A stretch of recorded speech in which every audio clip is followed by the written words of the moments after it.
Welcome to No One Alone with Kara Trott, the podcast exploring the crucial intersection of healthcare innovation and entrepreneurship. My guest today is Camille Burns, a visionary leader and global advocate for women entrepreneurs, serving as the CEO of the Women Presidents Organization, which we finally call WPO, where she empowers women-led businesses to scale through peer-driven learning in a strategic community. With 2 decades of experience, she's transferred the WPO from a small U.S.-based nonprofit into a worldwide network of successful women business owners, recognized for driving innovation, inclusive leadership, and sustainable growth. And I have personal experience with WPO. I do credit my work in my peer groups. I was in a local peer group early on in my career, and then eventually in one of the platinum groups, which is for larger companies. And I got so much out of the experience. So I'm really excited to have Camille here. And I always highly recommend to people to join peer learning organizations. They're incredibly powerful. So Camille, welcome to the show. So happy to be here. Thanks for having me. Yes. Well, let's just start sort of talking about your background and your experience and how you've taken WPO from, I think when I started, it was our chapter in Columbus was one of the very first Yeah. ones. And, it was obviously very good and they were growing around the country, but now you're international. So tell me about that journey and how you shifted kind of and made the shift to be more of an international organization as well. Sure. So I've been with WPO coming up on 25 years. So I started at the organization when it was very small, as you said. I think there were 15 chapters, and I think Columbus was one of them. So very, very early on in the organization. And when I came in, I had a lot of interest in women's issues. I had majored in sociology in undergrad, and I was very focused on the women's aspect of it. And I just liked the idea of women in leadership positions. But the business side at that time was something that just wasn't uh, exciting or of interest to me. But I liked the idea of women CEOs. And through time and with the organization, I ended up getting an MBA and just really falling in love with small and medium sized businesses, what they do for the economy. And it just became a real passion of mine. So both the aspect of supporting women in business, but also just supporting business and small and medium sized businesses to grow and scale and bring your companies to the next level. And WPO has grown globally. We're now in about 9 countries and growing, and that's actually an area that I'm quite focused on right now. Is our having a bit more strategy around our global growth. A lot of it to date has been very organic. A woman finds out about the organization, she meets someone like you. It's been sort of opportunistic, and now we're really looking at it with more strategy in mind in terms of where are we going, where are the right places, and where do women really need this kind of community. Obviously, women still need it in North America, but there's so many places where even just finding other women business owners, finding other successful women business owners is challenging for women. So trying to create a space to make that happen. Yeah, I think it was really great to have women. First of all, entrepreneurship is a common experience, whether you're male or female, but the ability to have that trust and relationship is, I think, very, very strong with women and to support each other. So you have seen a lot of different businesses. What common traits or mindsets have you seen among women who are able to really scale and really break through? I remember there was a time where the theme was "Make Mine a Million," and I've been very fortunate because mine is a lot more than 1,000,000. And actually, I should say, when I started at WPO in my local chapter, my company was only $2,000,000. Oh, wow. When That's I amazing. joined when I joined the platinum chapter, it had just hit the threshold of 10,000,000. So that if that gives you any scale, I mean, now it's obviously worth well over $1 billion, and it's a very big business. Started from nothing, but that experience is incredible, and I'm curious to see what you've seen. I know my own experience, but what you've seen around the women who actually are able to scale and really kind of break through, because there are a lot of those in your organization. Yeah, I think there's a couple factors. One is I do think that women can be and Kara, I think you're a really good example of this, focused on the culture and focused on your people. And I do find that women often put their people first. And when you put your culture or your people first, I think you create an environment that is really poised for success. Particularly if you have, like you do, or you did and still do, just an incredible idea and really seeing that there was a need and jumping on that.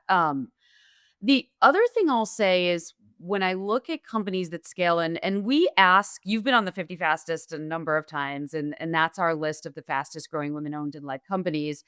Um, when we ask them, sort of there's key questions. What do they think really helped their journey or help them scale or helps them grow?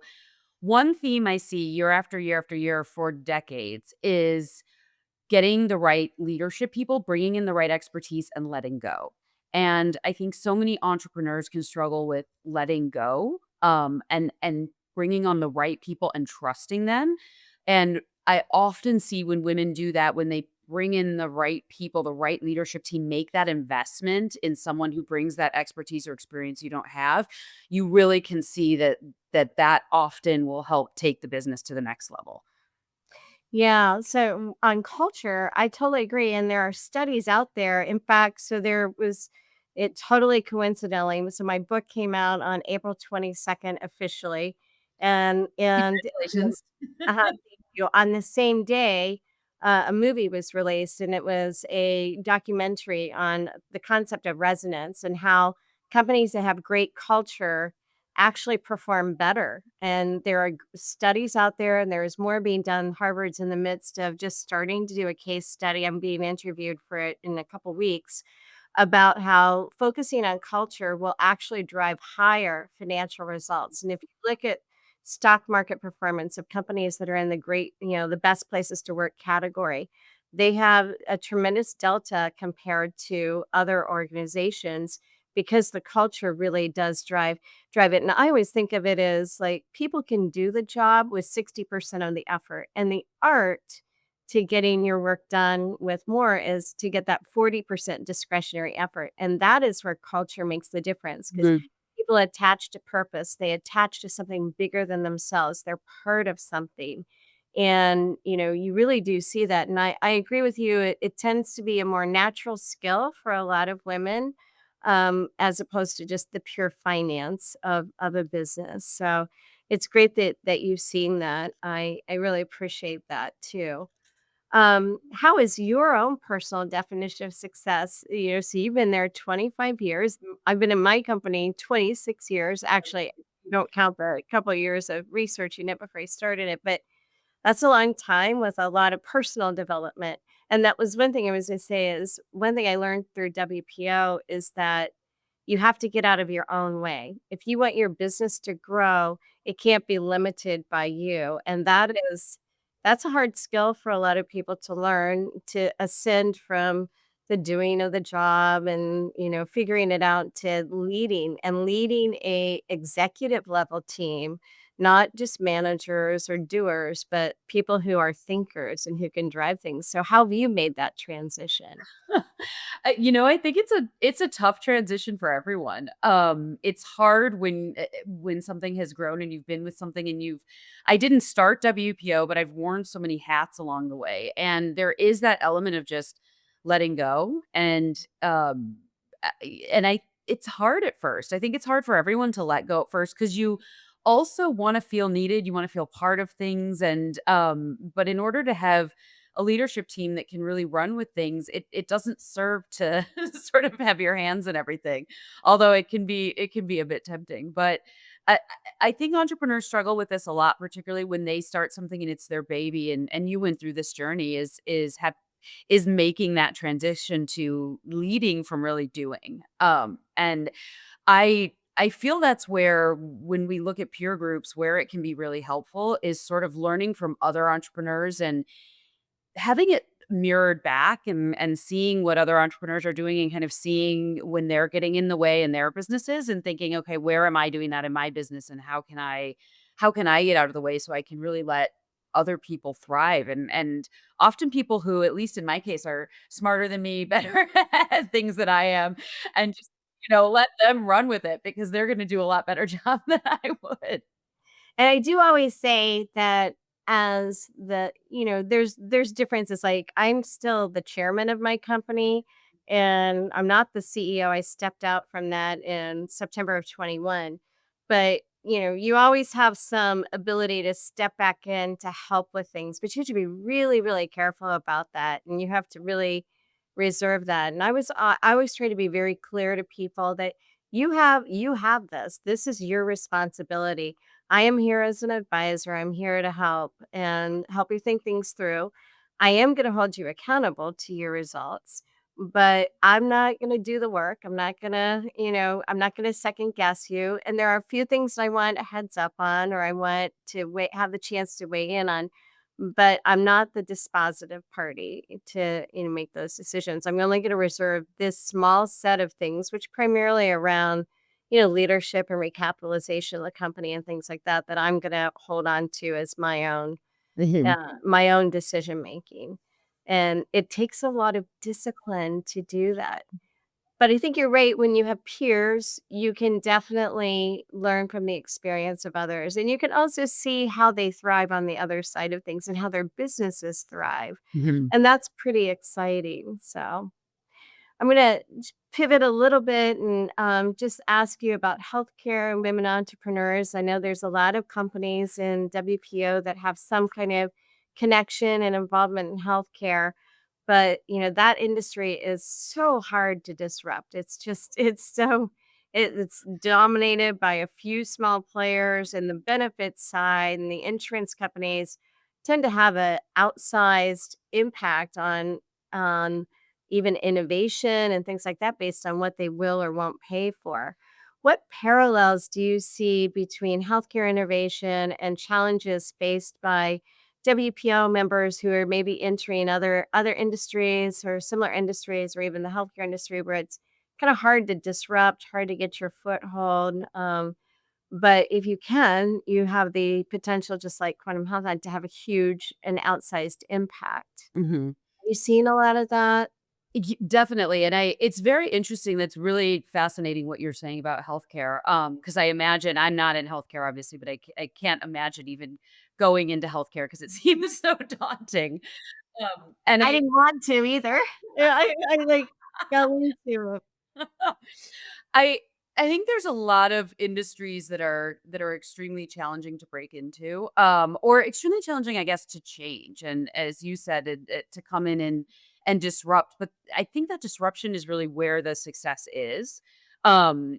When there's a way to break in and do things better, do things differently, because in so many cases, I think women entrepreneurs or entrepreneurs in general, I imagine you see something and you see, that's sort of that's not right. Like, what do we need to do to fix that? What can we do differently? And so many women come from working within corporations or working within an industry and seeing something that just frustrates them, upsets them, bothers them, they think can be done better, and make that entrepreneurial leap because they want to try to disrupt a system. But it's tough, and it's tough for women. There are challenges when you're a woman-owned business in terms of, access to capital. There's just so many challenges and credibility issues and just being able to come in and make those kind of changes. I think there can be an added element or an added challenge for women entrepreneurs when they're doing that. Have you seen anything among that set of entrepreneurs that would say, there's some power skills in that?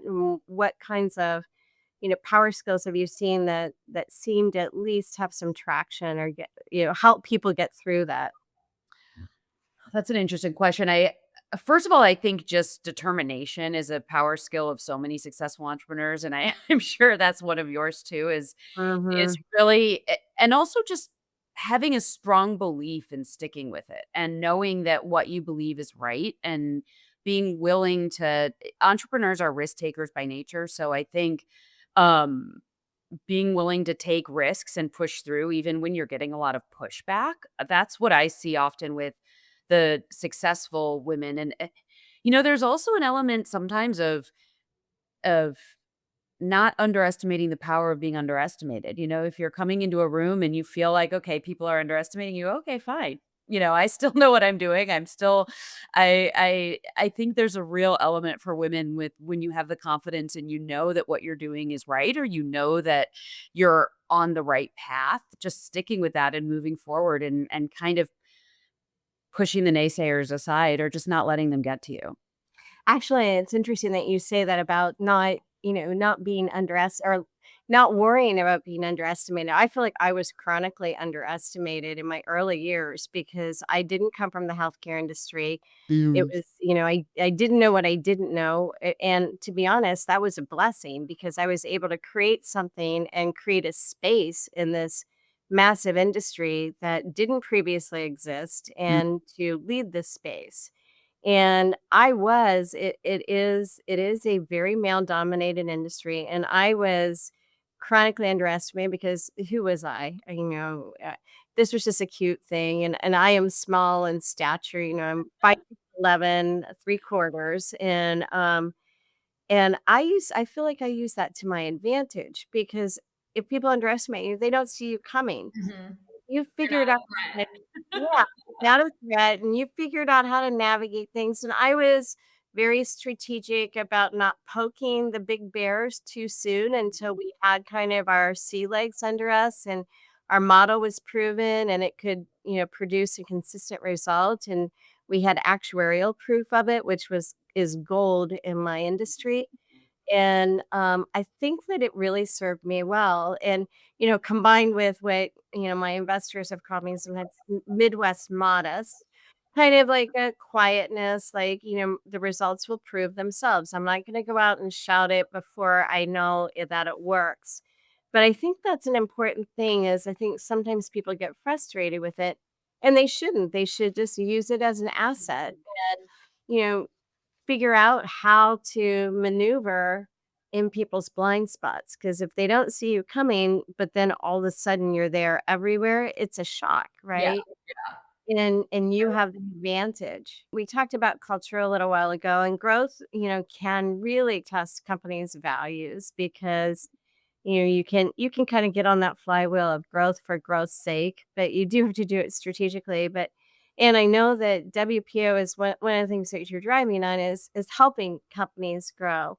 But how do you find that WPO members maintain their culture and mission during very intense periods of scaling, like double and tripling in short periods of time? I think it's really tough, and particularly I think when companies if there's any kind of merger or acquisition involved in the growth too, I think you've got added challenges, but or outside capital that has culture differences. There's a lot of elements when people grow and scale. I find very much it's sticking really to who you are and your core values and what the core values are of your company and just making sure that no matter what, you're staying true to who you are. And I think that's really key when you're trying to grow and scale because as I always I think about people like you and I think, how do you even do it? It's hard enough to add one or two or three new people to a team. And then you hear these stories where you're adding hundreds of people in a year or over a couple year period and how challenging that is to maintain. But I think if the leader stays really true to who they are and what the mission is of the company and just it all comes down to communication, right? And make sure that continuing to communicate with new team members, continuing to just communicate those core values and hire around them. I think that's when companies are the most successful. But it's a challenge. I think it's really tough to I'm always so impressed with companies that like yours that get bigger and bigger and are able to maintain that culture and are able to stay a place where people wanna work, where you've got those people who've been around forever from when you were a small company and then have stayed as the company's grown because they're the right fit and, they're able to stay with the company, but that you haven't lost that element. It's really hard to do. It is very hard to do, and, I remember when I first joined WPO, we had a national conference, and, Jim Collins spoke at it, Mhm. Yeah. and I made some notes, and, we've always grown at about 30 to 40% a year, but I always tell people it took us 20 years to serve 1,000,000 members. It took us 2 years to then 2 years from that to serve 2,000,000, and 1 year to serve 3,000,000. And that's really rapid growth at already a large size. We have, over 2,400 employees. And um, one of the things he said, and it's particularly true about bringing outsiders into your company, is that they must come for leadership positions, particularly. They must come with your values already intact. You Mm, cannot teach people. mhm. They have to come with the same value system that you have. Now, we have brand pillars, which are about what are we delivering to the members. That can be learned, but the fundamental value of being an empathetic person, collaborative and authentic, and it, team, kind of what's in the best interest of the business first rather than my ambition and things like that. They have to walk in the door with that. And I will tell you that the hiring mistakes that I've made, or the not firing people soon enough, were related to the fact that those people didn't have some value. They were performing, but you were struggling. And I finally did learn that if they don't have the values walking in the door, they're bad. Even if they perform, they're bad for your organization. Must have that. And the other thing he said is they must think what you do is super cool. Like they act like a and I thought that, and that is, I mean, that is true, because otherwise it's just a job, Yeah. and you're looking to these people to lead and to inspire. And there is an art to that, and bringing those folks in, but that helps keep your culture intact. From, you said, any M&A or any kind of recapping, or bringing outside funding in, that's where it gets trickier. And I found that in my business, I made a decision, and I've actually had this experience with other WPO members. I don't find that the groups in WPO tend to do what a lot of the Silicon Valley companies do, and run with no income, basically, just keep funding, go series A, B, C, D, E, F, G, double G, and not make money. And I made the decision that profitability is control. It's control over your destiny. Even though growth will sometimes drive valuation metrics, in our case that has historically been true. When you don't need money and you choose to bring new money in, which I've done 4 recaps. I have never brought outside money in.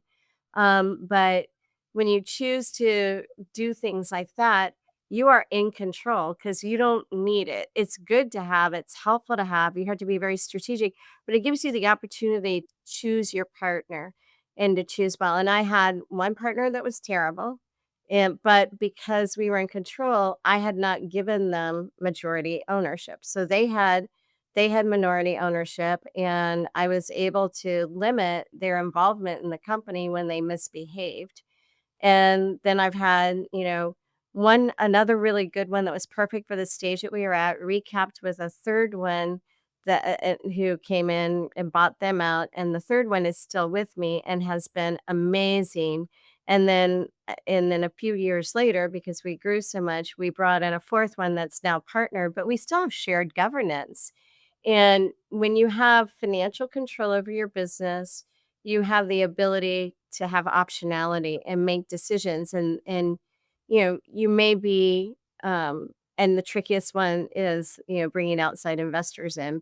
Because they can be very charming and everything, and yet sometimes they have, and you always have divergent agendas. But if your main agenda is still to position the company for ultimate success, you may disagree a little bit on how to get there, but at least you've got the commonality. And there's a lot of work in doing those deals. And the same thing with mergers and acquisitions. We just did one, and we've never done an acquisition before, and it was a smaller acquisition, but it's again, getting that commonality of vision and mission and, making sure that the people, particularly at the leadership level that might be staying from that organization, have just like when you're hiring an executive. And I think that, WPO is really, really good about helping owners know how to kind of financially engineer their companies because a lot of people don't come in with that skill set and also to help you understand the importance of culture and how to secure it because it's a continuous effort. You have to be intentional every single day about it because my experience is if you aren't intentional about your culture you will have a culture. It will be default to the lowest common denominator and not a good one, so you have better really be intentional about it. Mhm. Well, and I think what you just said is so going back to the leadership team with the values too. I think when you're talking about bringing in money, it's the exact same thing. I think your point is so spot on. I know a member who she met with, I want to say, 85 private equity companies or so. I mean, it was like an obscene amount of effort where you think, and she has a company that she's had this fantastic relationship, but the amount of work she put into identifying the right partner and not just taking money from the first people that knocked on her door. It's and you just there's so many horror stories, you know this. I mean any entrepreneur does, but just realizing how well her relationship has worked because of the effort she put in to make sure that there was that values match at the end of the day. Yeah, that's so critical because I do see a lot of times people get so attracted by the money. But what you really need to think about is not the money, it's what is it like day 2 after the transaction? What is Yes. day 365? And are these people really showing their true selves? I mean, the first one that I did I thought something wasn't quite right, and it just didn't make sense, but, I went ahead and I learned a powerful lesson. Now, fortunately, I had controls in place to take care of the situation. Part of that's because 'cause I'm a lawyer and I had done M&A, but, you know, it could have been a devastating situation for the company. It really could have been. As it was, our nearest competitor was created by that party who was unhappy with having the minority position in our company.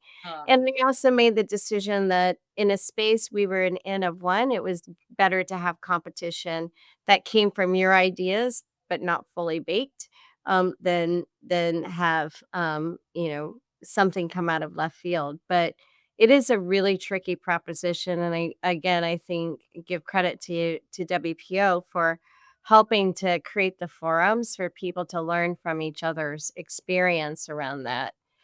And I just am always like, "Don't think about the money, it's not about the money," because if your company is good, it's gonna go from here to here to here, and you're always gonna have opportunities. Think about the partner and, what the working relationship is gonna be like and what your world is gonna be like and how your company is gonna do. I love that. Networking is another issue, I think, and I always hate the concept of networking. I mean, I get asked by a lot of people to help them with things, and if I did that, I'd have no time to do the projects I'm involved in. But, how do you I know WPO is very good at this, so I'm just curious, how do you think about helping people understand how to do what I would call productive networking and building kind of a intentional kind of support structure around themselves or access to things, and how is that working through WPO now? Well, when you're an entrepreneur, I believe the most valuable asset you have is your time, right? So it's It's really also your non-replenishable commodity. yes, You cannot exactly. create more of it. And so how you spend your time and where you spend your time is so crucial. And one mistake I see small business owners make sometimes is just putting their head down and just work, work, work because they're so invested in their business, but they're not building those relationships. So you have to find the time to build the relationships because as you know, those strategic relationships, you never know who's going to be there, who's going to have the contact you need, who's going to be able to support you when something comes up. So you really need to have that network and that's one thing that there is a lot of information on, is that men tend to have larger networks than women, and that can really get in the way sometimes of women's growth. So building a network is crucial. I think it's about finding where's the right place for you to spend your time. So just making sure that you're in the right rooms, doing a little bit of research. I believe in I believe in sort of finding people who have what you want and finding out where do they hang out, what do they do, what organizations are they part of, and getting involved in the right organizations for where you are in your business, and who are the right kind of contacts that you're going to make, because just going to every event in the world isn't the solution, but being strategic about it, I think can be really beneficial. And that's why I'm a big believer in entrepreneurs spending time with other entrepreneurs, because there's industry groups, of course, but then also just building your network of entrepreneurs, whether it's in WPO or there's a lot of other organizations out there, to build the connections, because entrepreneurs have the kind of resources and relationships that might be helpful for you depending on where you are in your own journey. So getting involved in entrepreneurial organizations when you are an entrepreneur, I think is a huge is just a very good use of your time in terms of building your network. And networking is hard. I mean, walking into a room of people, and I have always found, like, it's important to have a reason to be there, to Mhm. that you're adding some value to the organization, or, it's there's some commonality, in order to really, kind of get past your own, like, oh, I don't feel like, Yeah. like, just be up in my room watching TV or Yeah. something like Yeah, I'm extroverted, but I need people, I get energy off people, but I'm also a bit introverted, and I think it's hard for, even if you're an outgoing, I'm talkative, but it's hard to walk into a room where you don't know anyone. It It's is. very hard when people all seem to be having conversations, how do you I find that very awkward and uncomfortable myself. It So is. I And understand what you're saying, somewhere where there's some other, where it's a little bit easier in a way. You're sitting so down there's to a reason for being Yeah, there's a it's almost like there's a somewhat of a structured yeah. conversation. I'm not talking a super defined structure, but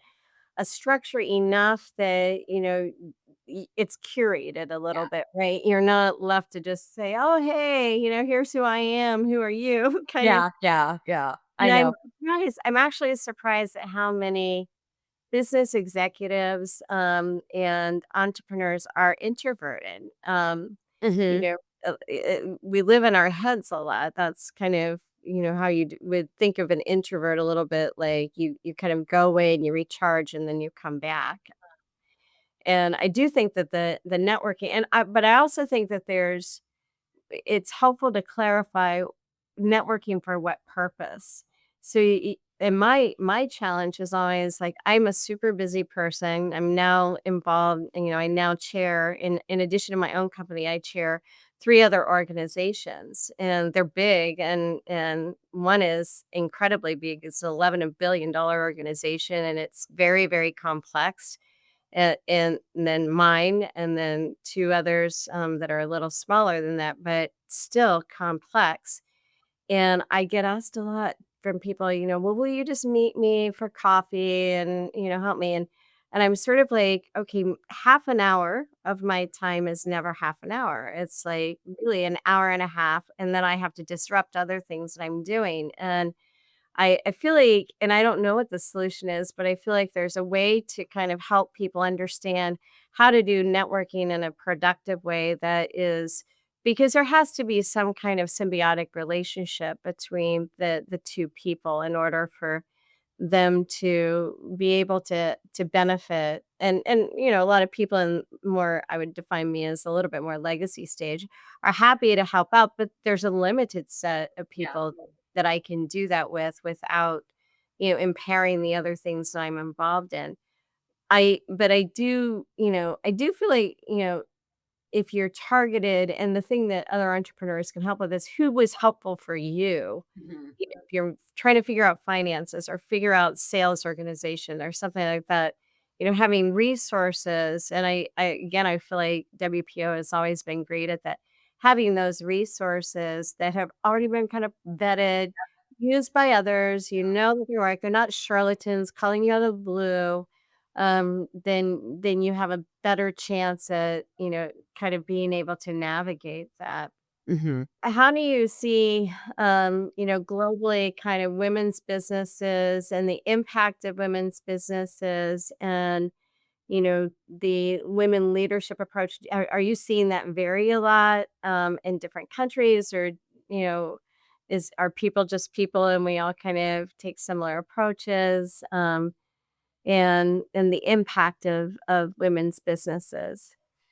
Yeah, I do see some differences. I would say some of it is just cultural differences. I In some cultures it's easier to be a woman entrepreneur than other cultures.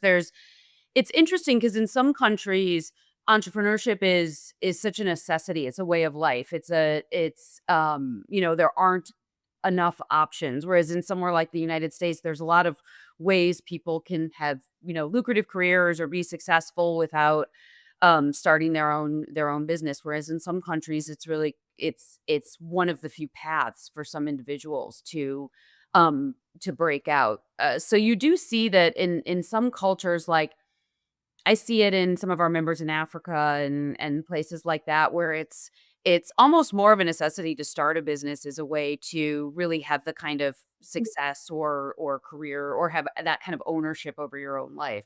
But I think there are differences. One thing I find with interesting is that, US, we're a much more pushy, aggressive kind of culture in business. And I find even Canada, for example, I find our members are not they just do business differently than the members in the United States. And I think there's so much to learn cross culturally from how people do business because we all do business a little bit different. We've got um the our members, for example, that are outside of the US can feel like the US members brag a lot or talk a lot about themselves, and they don't feel as comfortable talking about their success. They don't and that's just something as Americans that we've been taught to do, or it's something that's more comfortable for us. So, I think there's a lot of learning there because I think there is an element of that that can be good, particularly for women to kind of you know, be able to talk about yourself and talk about your success, and women aren't always as comfortable doing that. I've seen some really interesting things happen, where we've had, for example, we have a issue processing method in our meetings that you know very well, right? Where you come to a meeting and you have an issue and you work with it on the group. And we had a US member actually do an issue processing session with a whole South African chapter. It was a platinum member who did it with a platinum chapter in South Africa. And both the South African members and the US member learned so much just because the ideas around the room were so different than what she would have gotten at a round table with just US members.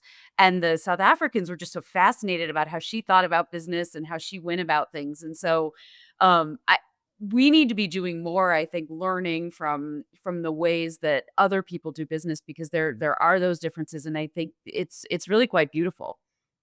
That's really fascinating. I mean, my business is 100% domestic. I mean, healthcare in America is just so different. So I don't actually have a lens on that. And it's really interesting to hear. Are those businesses thriving the same? I mean, do they get the same kinds of results just through a different means? And, what are you seeing on that front? Yeah, I mean, we've got women doing incredibly well all over the world, but it's the challenges are that much greater. I'm always blown away. I'll go back because our biggest region outside of North America is South Africa. So I spend a lot Mm. of time in Wow. Africa with our members there. And, things like power outages, like things we take for granted, are just parts of life. Our members in Istanbul, there's just a lot of challenges, earthquakes and things that happen that seem to have more of an impact, and the women are so resilient. Like, I'm just blown away by what they go through sometimes on a daily basis in terms of just the challenges of life in other places and how they just get up, sort of brush it off, and you move forward. Okay, we don't have electricity. We're just gonna, figure it out. And whereas these things, I think, from our perspective, where we just take these things for granted, it's different. It's different. But we've got women doing incredible things all over the world, and the industries are a bit different in different countries, which I always find interesting. There's a lot of just women in mining or a lot more agriculture, I would say, outside of the US, I find in other countries. And it's interesting. It's interesting to see the different industries and who's thriving and who's succeeding and the different challenges and obstacles. How exciting. I mean, that is really cool to have that lens and be able to see that. You mentioned resilience, and that is such an important skill for entrepreneurs to have. And I'm curious though, you've been at this for 25 years in various positions within WPO and now leading it. What kinds of biggest personal or professional challenges you faced, and how did you get through it? And how did you learn from kind of you're working on your business, but your business is helping other businesses. What kinds of learnings or what kinds of things did you lean back on when you had those challenges? I'm a big believer in community. So for me, one thing, one challenge just right off the bat is I became CEO of WPO in January of 2020. So, we all know what happened a few months later. So I came in with all these, I'd been with the organization so long. I had all these ideas. I was really excited to dive in. I'd worked so close with the founder for so many years, and the transition finally happens, and then there's a, global pandemic, which impacted entrepreneurs and small business owners in a very, very serious and significant way. I mean, you're in healthcare. I'm sure you have stories for days. I can't even imagine. But I what I found is so helpful is having a community, and for me, it's women that I could call, and having women of that are older than me. I've been so lucky through my career because I've had so many women. I've had so many mentors and just people who've been through things before, who'd gone through recessions, who've gone through tough times before, and having that ability for me to talk things out with other people and just throw ideas at people and have somebody listen or someone say, I've been here before. We've been through this. We're going to get through this. It's not that big of a deal. But I'm so driven by supporting other women business owners. And that's really, I get up every morning with just the goal of wanting to see you succeed. So for me, it's just if I just think about, I want our members to succeed, that's most important to me. And I think WPO will succeed as long as we keep that front and center, that our whole goal and our whole intention is to see all of you succeed. It's not really about our success. It's about your success. Yeah. Yeah, that's terrific. Yeah, there would be no greater challenge than stepping in January 2020. I mean, you have to, especially because your business at the time is so personal, right? The personal forums, the events kind of based, and Yeah, in fortunately, person. Yeah. Portland goes Zoom. It's certainly not the same. But yeah, that is was an incredible challenge in healthcare. Yeah, we kept operating. We had to keep operating. And we had, because we're an essential service, and we had to figure out how to space people. We were just fortunate that at the time we had started work on a campus. So we're in a campus environment with several buildings now. And we were all crammed into one building, which we were bursting at the seams. So we quickly moved people over to another building that we had leased because we knew we were going to have overflow until our campus building was done. But it let us kind of get the construction of our campus building done without having to worry about, oh, when do we move people in and everything.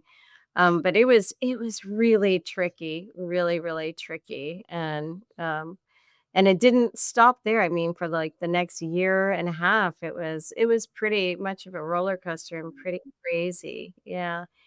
How do you prioritize the values inside your organization around things like well-being, avoiding burnout, helping, not just helping your members, but you guys yourselves? I mean, you must be traveling around the world. You've got a lot of demands on you. You've got the strategic things, you've got the programming things, all of those kinds of things. Yeah, how do you help you and your team kind of balance all of those and stay focused, have energy, stay resilient, etc.? For myself, I've put a lot of energy into this over the last few years. I found when I stepped into the role and it was that just very intense time period, I was working constantly and I just got extremely thin. I wasn't eating. I was like just putting work so front and center and it wasn't healthy for me. So I've done a lot in my own life just in terms of trying to make sure that I'm prioritizing exercise, health, I try to meditate when I can. I tried personally to take care of myself. I've lived in New York City for 28 years and moved just a few months ago to the country. So, You that's did. I have to tell you psychologically that's been hugely beneficial for me. Just because I travel so much, it's kind of coming home to this. I'm now on 5.5 acres. It's like just night and day from, Midtown Manhattan where I was living Congrats.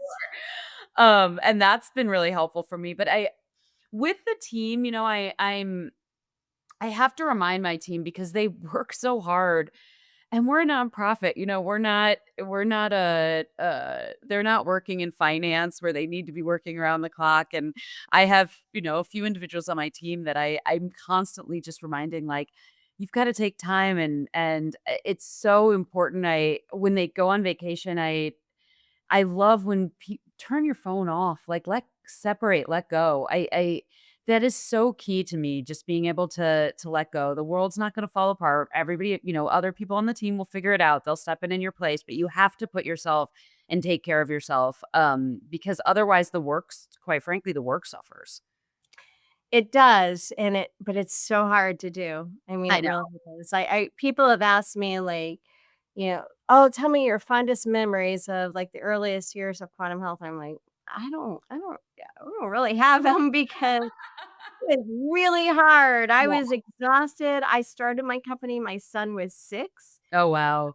It was crazy, and I had to travel all over the country at the same time that you're figuring out and architecting an organization, and it is exhausting, and I feel like I continued that for probably at least 15 years. And I actually had to work hard at kind of trying to prioritize me, prioritize having interests outside of my business because my business was just it was all consuming. And I had a mentor who worked with me and he made the comment because at one point I had an executive over an area that person didn't work out and I had to exit them and I was really freaked out because I had just gotten some balance and I was, really freaked out because that whole area was gonna bounce back to me, and I was just like, "Oh my god, I don't know how I'm gonna do it," and he said, People will always take as much of you as you will give them when you're the leader. They will always take as much. They will want you in every meeting, every decision. They love it. They're happy to do that. You have to set the boundaries, and you have to tell them how you want to be involved and be very clear about how you want to be involved and that what your expectations of them are. And that was super helpful to me to, be okay with I didn't have to respond just because people are asking me to. I could kind of create my own rhythm and do my own thing, and it again, I think that's what because you need think time, you need space. I'm so excited to hear that you moved to the country.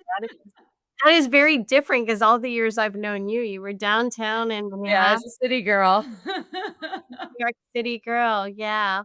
So yeah, that's a great thing that you've done for yourself. I think you'll really enjoy that. So what is your boldest hope for women entrepreneurs over the next 10 years? I I would I've been doing this a really long time and we just haven't moved the needle very far. And that's been really challenging. The statistics on women-owned businesses still only, just over 2% generate over $1 million. And the number of women-owned businesses has grown. More and more women are starting businesses, but it's still so hard for women to break that $1 million barrier, which, in today's day and age, that's not a very big business either. So it's my biggest hope and dream is that we can get to a place where we're seeing more women who are able to not everybody wants to grow and scale their business. So I don't want to say that that's the be all end all because I think you can be making a lot of money, you can be doing really well, and you can and have a business that you don't wanna grow and scale, but I think there's a lot of women who do.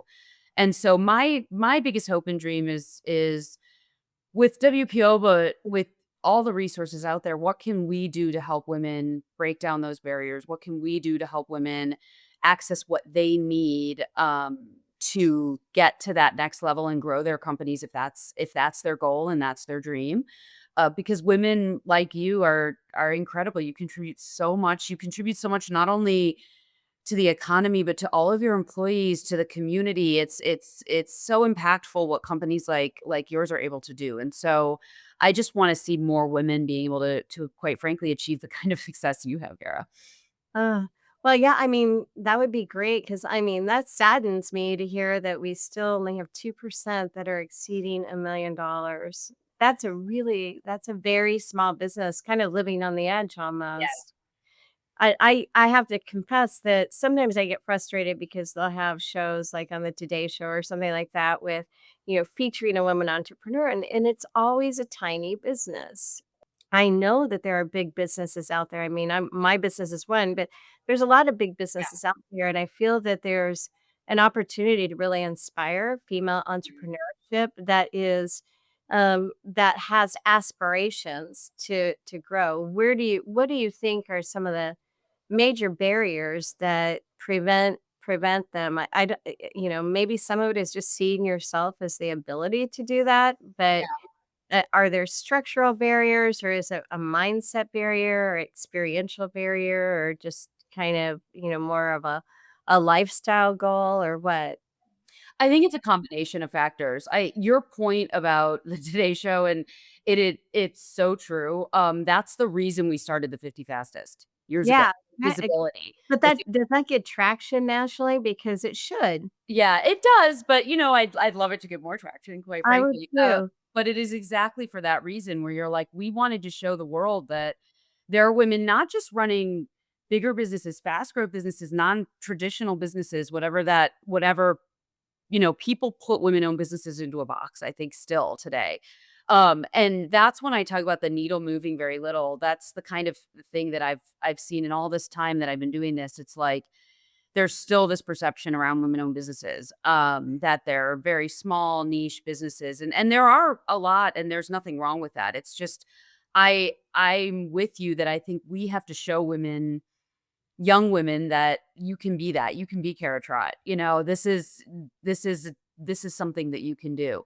So I think there's obviously capital issues. Women still have a lot of trouble accessing capital. I do think women struggle sometimes with imposter syndrome. I think there are some mental barriers, and some of that may be not having the role models that show you that that's something that you can be. But those are issues that, again, why communities of other women entrepreneurs can be really helpful, because it can help you overcome some of those internal barriers that might be getting in the way of you being able to take your company to the next level.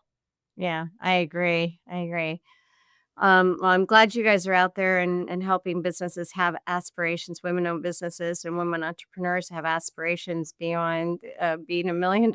So, my last question, which is one of my favorite questions, is if you could give your younger self, one piece of advice before taking on the role of CEO of WPO, what would it be? What would be your advice to your younger self? I would have told myself to believe in myself. I think there's a lot of people who believed in me before I believed in myself. And if I could go back in time, it would be really, Camille, these are things you're good at. You're smart enough. I had a lot of that stuff myself in terms of feeling like I was kind of, I just didn't know. I didn't believe in myself the same way I think other people believed in me. And I'm lucky that I had other people kind of pushing me forward, because I don't know that I would have pushed myself forward in the same way if I didn't have so many amazing women. So if I could go back in time, I wish I could feel about myself 20 years ago the way I feel about myself today. And I could really, I could tell myself that that you're okay. You're smart enough. You're going to be fine. And what you're not good at, there's a lot of other people who are really good at that. So just find them and hire them, and and you don't have to worry about it. Right. No, I actually, that's probably some of what I would tell myself as well, because I do think we do have imposter syndrome. So, Camille, this was great. I love hearing your story and I love all the work that WPO is doing. How can people reach you and learn more about WPO? Sure. Our website is women-presidents.com. So you can visit us online, or, we're all over social media as well. But we'd love for any women business owners out there to find us and get in touch. We'd love to help you. And thank you so much for your time, Camille. I really appreciated having this conversation. You too. This was wonderful. You've been listening to No One Alone. To connect with Kara, go to karatrott.com. No One Alone with Kara Trott is a production of Forbes Books.